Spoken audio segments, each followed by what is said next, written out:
వీడియోలో మనం ఎక్స్ప్లోర్ చేద్దాం. ముందుగా హనుమాన్ సన్ ఆఫ్ ఎన్ అప్సరా.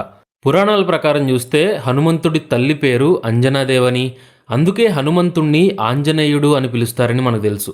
అయితే నిజానికి అంజనాదేవి శాపం కారణంగా భూమి మీద జన్మించినటువంటి ఒక అప్సర. ఇంద్రదేవుడి రాజభవనంలో నివసించేటువంటి పుంజిక స్థల అనే అప్సరస ఈమె. చూడ్డానికి ఆమె ఎంతో అందంగా ఉండేది. అయితే ఒకసారి తీవ్ర ధ్యానంలో నిమగ్నమై ఉన్నటువంటి దుర్వాస మహర్షి దృష్టిని మరల్చడానికి ఇంద్రుడు ఈమెను భూలోకానికి పంపిస్తాడు. అతని ఆదేశాన్ని పాటించి భూలోకానికి వచ్చినటువంటి పుంజిక స్థలని ఆగ్రహించినటువంటి ఆ ఋషి ఆమెను కోతిలాగా బతకమని శపిస్తాడు. అలా శాపానికి గురైన తర్వాత పుంజిక స్థల తన తప్పు గ్రహించి క్షమించమని వేడుకుంటుంది. అది చూసినటువంటి దుర్వాసునికి కోపం తగ్గి తన శాపాన్ని వెనక్కి తీసుకోలేనని, అయితే భూమి మీద ఉన్నటువంటి వానర్రాజును వివాహం చేసుకుంటావని చెప్తాడు.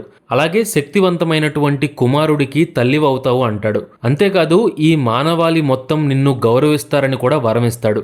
కొద్ది కాలానికి ఆమె వానర రాజైనటువంటి కుంజరుడి కుమార్తె అంజనగా జన్మించింది. కేసరి అనే వానర్రాజుని వివాహం చేసుకుంది. ఆ తరువాత పరమశివుడి కోసం తీవ్రమైన తపస్సు చేసింది. సరిగ్గా అదే సమయంలో దశరథ మహారాజు సంతానం కోసం పుత్రకామేష్టి యాగం చేశాడు. ఆ యాగ ఫలితంగా వచ్చినటువంటి పవిత్రమైన పాయసాన్ని తన 3 భార్యలకు ఇవ్వాల్సొచ్చింది. అయితే దశరథుడు తన భార్యలైన కౌసల్యకి, కైకేయికి పాయసాన్నిస్తాడు. సుమిత్రకు ఇవ్వబోతుండగా ఒక పక్షి ఆ పాయసాన్ని